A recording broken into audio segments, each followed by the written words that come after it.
coming. There's nothing. They stepped out on a promise. Now, here's the deal.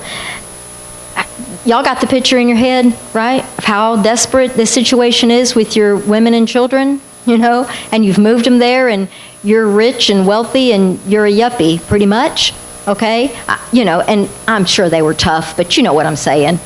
Businessmen normally aren't. So,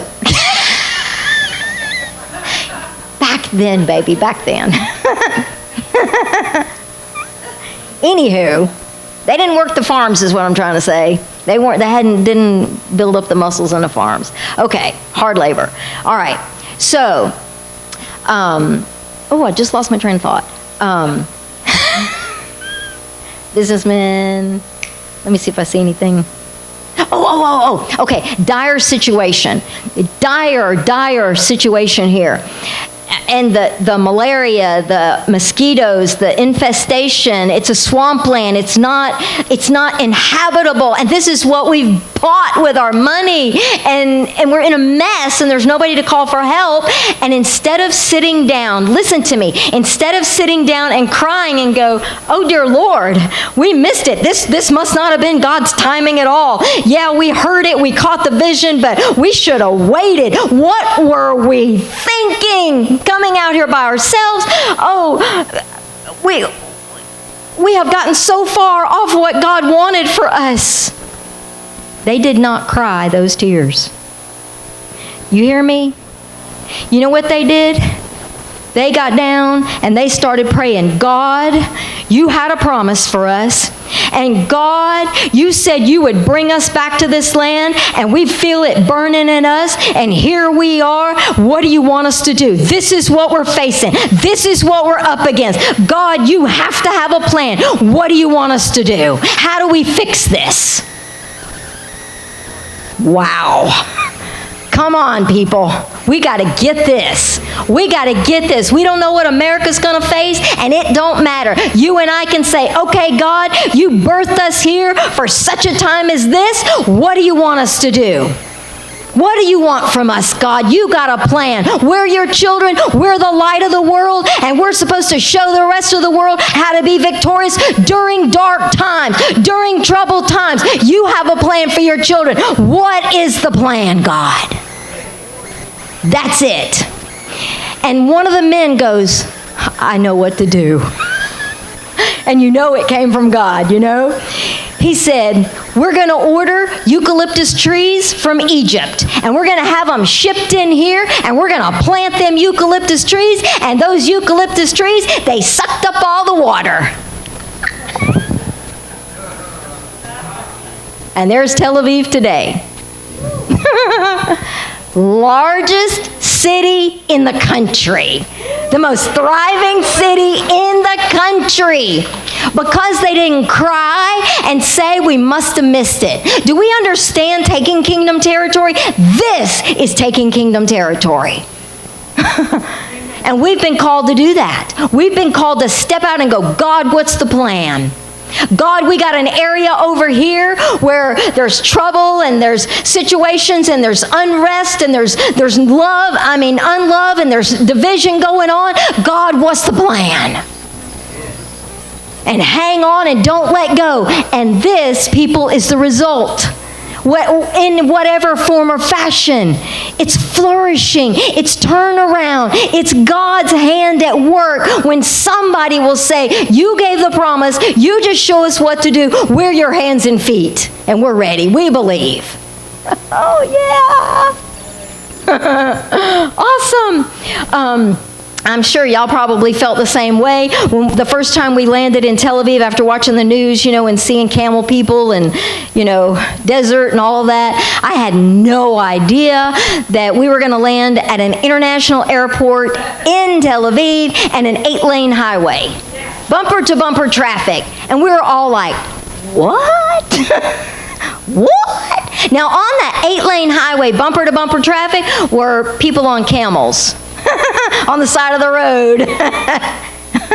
Hello. Clash of two worlds. But anywho, God has a plan for every single one of us.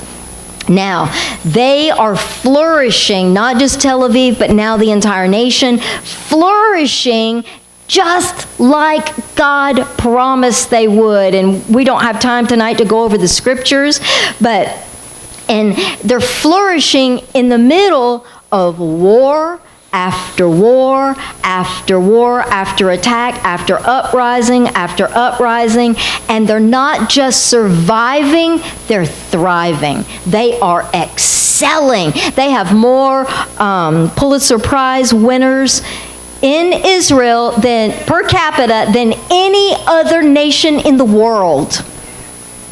I mean, incredible. They are flourishing and excelling in every area. What has God promised us? You know, are we flourishing or are we just surviving? Are we excelling or are we distraught? You know, are we being held back? Yes, we have hard battles. So do they. Hey, we ain't got nothing like that. You know, not that I know of. Not right now, anyway.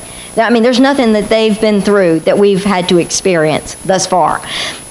So, whatever battles come against us, God said they would. But it's not a lifestyle. It's not you stay in the same battle your whole life. It's a battle, there's a victory. You get over it. You celebrate, you rest, you worship, you praise, and you get ready for the next battle. You know? But you go through it. We get over it. He's promised victory for every single one, just like them. And through every single one, the enemy's not made them backtrack. It's been a delay in flourishing, but once that battle is victorious, they just excel even more. It's double for your trouble. It's blessing for the problems, for the circumstances. We cannot give up. We cannot give in. I don't care what it is. It doesn't matter. You're a child of God. It doesn't matter. He has set you in your spot to take kingdom territory. And taking territory means war. It means battle. But you were born for it. You were created for it. You were destined for it. You were created with all the power of the universe on the inside, backing you up. You can do all things through Christ because He lives in you. We're just going where He leads, where He's going. That's all it is. Woo! Yay! Praise God. All righty. Here's the thing. Let's see. All right. Here's the thing. With Israel flourishing like they are without Jesus, okay? Without Jesus, destruction is on the way again. Just like in Rome, you know, when the Romans, when they rejected Him, they crucified Him, they were headed for destruction. Same thing again, only this time we're heading for the book of Revelation, okay? We're heading for the big battle, the big time thing. I want to show you something now that we understand how God, what He declared the boundaries to be. This is crazy. All right, here's a photo. You can see Herzl's picture up there. In 1948, when Israel finally became a state, it's official. You know, 50 years after Herzl, and there's a beautiful story there. Don't have time to tell about that. But Herzl's already passed away. And this is Ben-Gurion. He is making the announcement to the world over the radio. It's official. We are a state. Israel is a state. 1948. He's making the victory speech over the radio, and while he's making the announcement, this awesome news, they were bombed. They went to war while he's making the announcement. The Arabs attacked. This is Ben Yehuda Street.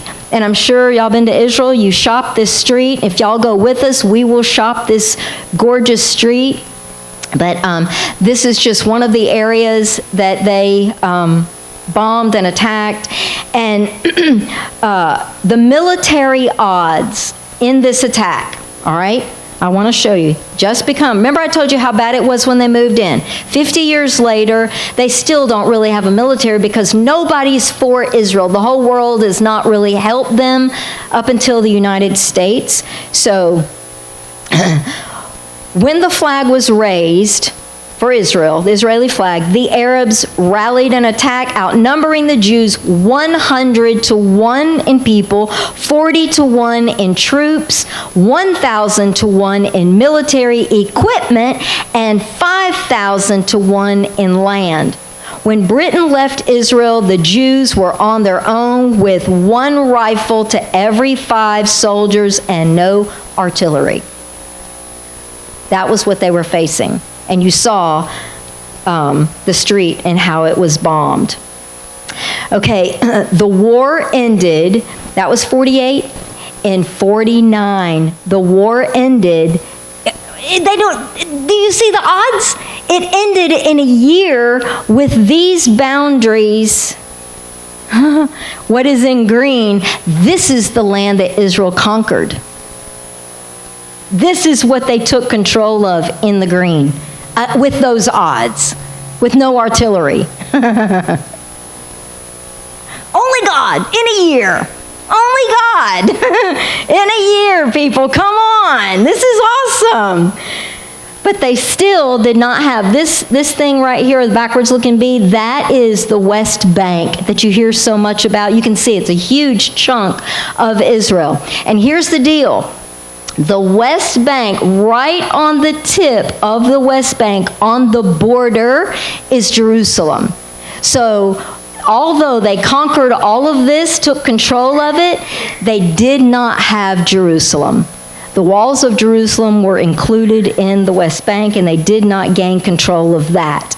And so they could not enter Jerusalem. They've become a state. They just fought this huge war, but they could not go to the Western Wall and pray. The Temple Mount couldn't get anywhere close to it.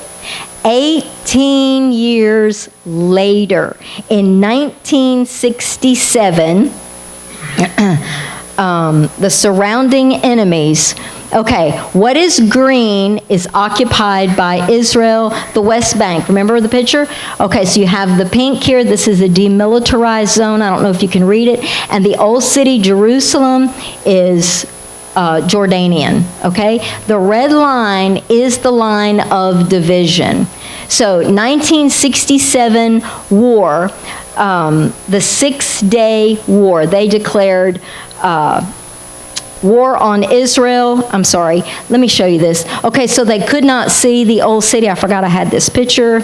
This is from the King David Hotel. You see how lush it is that the Jews have built it? And there's the walls of Jerusalem. And you see how barren? This is the border. So they couldn't go anymore. So where they did not occupy was very barren and barren. That's all I can say. And that's as close as they could get to Jerusalem. Okay, so the 6-day war, let me show you. These are the countries that came against Israel to fight against them, and you know the shape of it. That blue, though, is just showing it today. But anyway, those are the countries that went to war with Israel during the 6-day war. Now, let's see the odds. Israel, the troops deployed, 1,000. Troops deployed of the enemy, 5 nations, 240,000. Airplanes, 300 in Israel, 957 for the rest of the world. 800 tanks for Israel, 2,504 tanks for the opposing team. And all of Israel's army equipment was used and outdated. The enemy's equipment was state-of-the-art. And a lot of their equipment, you know, we've heard stories, the guns didn't work, the tanks didn't work. I mean, they would start going and then just stop working. That's what they were using. Against 5 nations, okay? 6-day war. It was over in 6 days. In this war against with those odds right there, Israel gained the Sinai, Gaza Strip, the West Bank, Jerusalem, and the Golan Heights. They gained even more territory. Is that not awesome? Come on.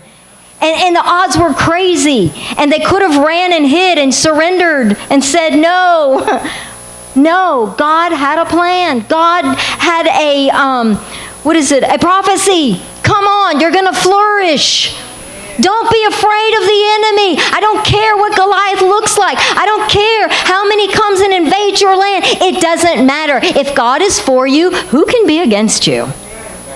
Come on, peeps, let's stand up. People of God, we have to stand up. And you know what? We think about military and we're thinking about, in my mind, first thing that comes is because of all the unrest. What if we have an invasion? What if is going on? Okay, forget that for right now, all right? Let's just back down to what we're facing right now. Problems at work, problems with family, problems here, problems there. Let's stop. If God is for us, who can be against us? Let's take some kingdom territory. Let's believe the impossible, the unseen enemy. It doesn't matter how big the unseen enemy is. Satan and all his hordes. It doesn't matter. The odds. It doesn't matter. The health situation. It doesn't matter. The bank account. It doesn't matter. God, what do you want us to do? What's the plan, God? What's the plan? And don't back down. This is why we need each other. The Jews, they stick together. They fight for each other. They may get in fights. They may argue. Oh, it's something to see them arguing back and forth. And oh my goodness. I love you. They do. Woo! In traffic. Oh, I love you. Come on. I'm just frustrated. Oh my goodness. We got to be like that with each other in church, with our brothers and sisters. We have to stick together because we are not the enemy of each other. The enemy is unseen. Even the people that are coming against us are not our enemies. It's what is driving them. We have to fight for them with love. We got to use wisdom, but y'all get what I'm saying, right? Alrighty. So, 6 years later, 1973, the Yom Kippur War. Yom Kippur War. They gained the Sinai. It was the Gaza on the last one, Sinai on this one, and Syria. All right. 1 year later, Israel gave part of the Suez Canal. And that's the famous picture right there when they got Jerusalem, standing at the wall for the first time in almost 2,000 years. Wow. Okay. 1 year later, Israel just gave. It wasn't a war. They just gave the Sinai. They gave the Suez Canal for peace, to try to bring peace. Didn't happen. 1974, the UN declared part of the Golan Heights as a demilitarized zone. So the UN took part of the Golan Heights and said it doesn't belong to anybody. And then 5 years later, in 1979, for peace, Israel gave Egypt, the Sinai. I already said that, the Sinai. Oh, it was the Suez Canal. I'm sorry. Gosh, I'm mixing all up. I'm so sorry. Y'all want me to do this one more time? Let me say this correctly. I am so sorry. Let's try this one more time. All right. After the 67 war, the 6-day war, in 73, the Yom Kippur War with Egypt and Syria. 1 year later, Israel gave the Suez Canal. There we go. For peace, in 74, the UN declared part of the Golan Heights as demilitarized zone. In 1979, 5 years later, for peace, Israel gave the Sinai area to Egypt for peace. 26 years later, in 2005, Israel gave Gaza away for peace. The last thing left here is the West Bank and splitting Jerusalem. That's the last thing of everything they took. That's the last thing, and that's what you hear so much about now. The West Bank, give it back and divide Jerusalem, half for the Arabs and half for the Jews. I want to show you the old city today. These are the walls of Jerusalem. This is the Temple Mount area, and you can see the Dome of the Rock, Alaska Mosque. This right here is the Jerusalem quarter, right there. Armenian quarter or section, Christian section, Muslim section. And you can see this is tan as well because the Muslims have occupation of the Temple Mount area. Israeli police monitor on top of the Temple Mount, but they cannot go up underneath, all right? That is, the Muslims have full control of that. So you can see, if they split it, here's here's the Jewish section. The Muslims want it splitted, half for the Muslims and half for the Jews. Or are they just going to leave it there? The Christians and the Armenians. They're already outnumbering. See how small the Jewish section is? Why? Why are you saying this? Why is there such a push?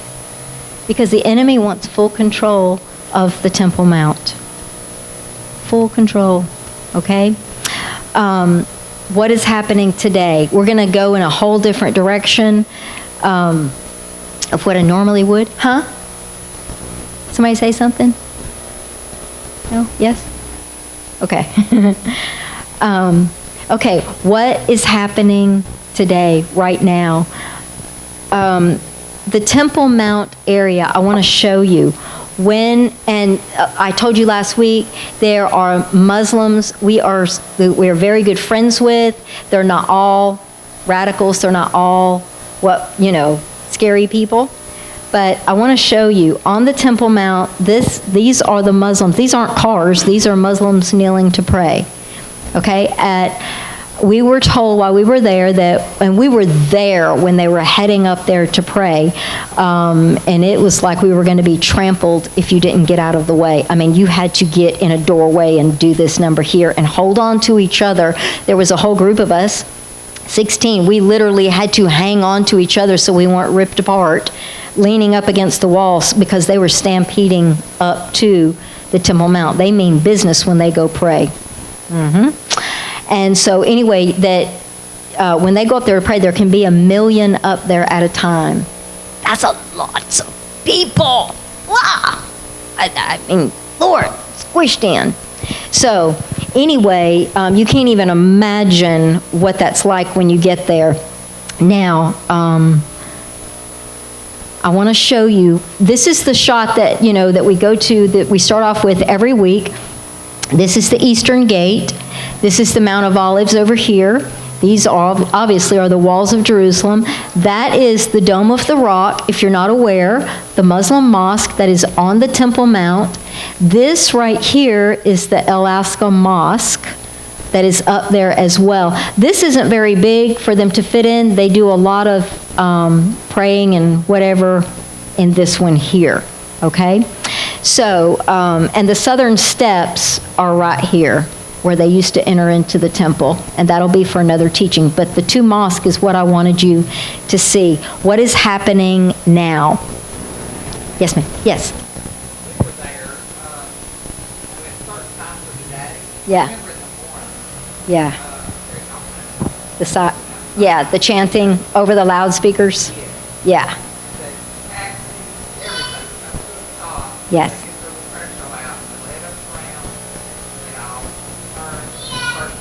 Yes. Yes. Yes. Yeah. Yeah, if they can. When that day that they were going, not that day, another time we were there, and it was the call to prayer. When they call them to prayer, they stop. If they can get up there on the Temple Mount, they're supposed to go. If not, like we were in a jewelry store. This is how it was. Freaked me out. We were in a Muslim guy's jewelry store, very nice man, and had the case open, jewelry laid up on top, looking and everything. And the call to prayer is, la, la, la. I can't do it, but you get the idea. And it's so loud. I mean, you have to talk really loud for somebody to hear you when that call to prayer is going off, because the loudspeakers are everywhere, on top of every mosque that's there, and there's a bunch of them. And so anyway, we're in the store, and the guy goes, oh, I must go. And I'm like, wait, what do you want us to do? He said, oh, I have to go. You're okay, I have to go. And he left the store. And we're standing there with all this jewelry, and I'm like, oh no, I'm out of here. I'm like, he's not going to accuse me of stealing anything. I don't know. I don't know this guy. This was somebody we didn't know. We headed out the door. He left the store, didn't lock it, didn't do nothing. Time to go pray. Wow. And as she said, when those calls to prayer go out over those loudspeakers, they stop what they are doing. If they're driving a car, they stop their car on the side of the road, they get out, put their little mat down, and they kneel down and they pray. I thought, man, my goodness. We pray to a living God. Yeah. They are that serious. They are. I'm telling you. And they do that every day. They pray like that. You know what I mean? Yeah. So what if we were that serious on Sunday? On Wednesday? But every day, if we were that serious, at least one time a day. Right? Will we even get like that on our knees? Yeah, or whenever? Yeah, absolutely, yes.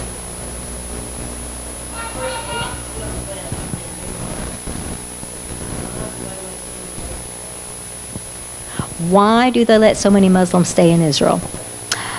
Well, they are a democracy just like us.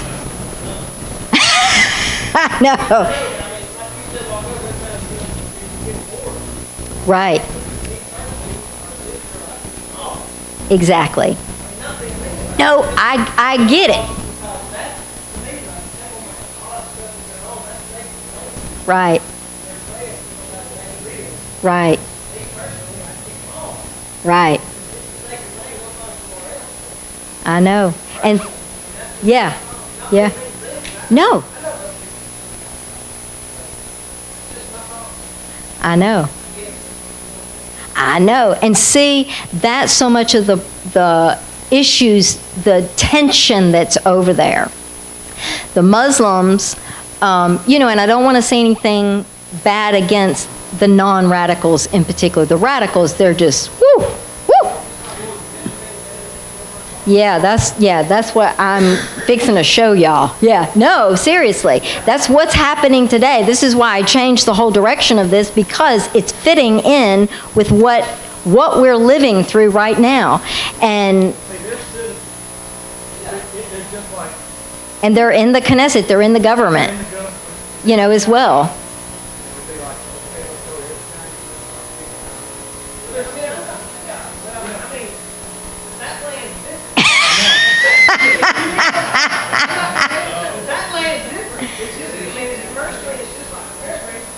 Exactly. Exactly.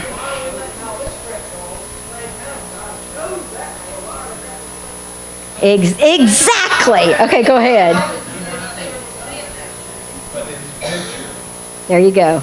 In Scripture, it could not drive them. Right. I said they could not drive them out. He said they your cows and your crops. Right. Exactly after God's word. Right. And we're going to get to what's coming. I mean, not tonight though, but when we talk about the temple, I don't want to get on the temple. I mean, I didn't want to teach on the temple, next week even, not yet, until we have a couple weeks to do it, because there's so much and all this. See, this is all laying a foundation so that we've got the idea, the boundaries, the everything, and then when you see the temple, and then you know what's coming, and then what's happening and in play right now for that, you know, it just all just like ding, ding, ding.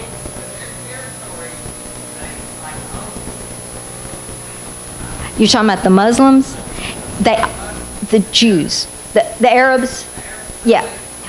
Okay, they don't own it, they are allowed to occupy it. Yeah, that's what's so crazy. It's still Israel's, that's why Israel is able to go up there. What was his name? No, the guy that did it, that gave away, the one that went into the coma.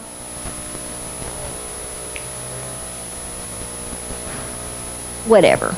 Lord, I can't think of his name. Anyway, the prime minister that gave it away, he did not make a stipulation for them to be able to go up underneath. That's why nobody can go. Nobody knows what's going on now. We'll talk about that when we talk about the temple. But for the sake of peace, they made an agreement, the prime minister made an agreement with them that they could occupy. This would be their holy site, able to pray, their area. Jews are allowed, when the Muslims say it's okay, you can go up there and tour it, and you're not allowed to carry a Bible up there, you're not allowed to do any religious stuff up there, and we'll go over more of that when we do the temple as well. But the Muslims are allowed to call that their territory, their thing, but they don't own it. And that's what the UN and the world, but the UN's pushing for them to split Jerusalem, and, you know, and it's all over this. The Muslims want total control, and the Jews say, no, it's ours. Ding, ding, ding. Yeah. So what is happening right now? And personal opinion here, because Trump is not in office anymore, to back Israel, to say, no, it's not happening.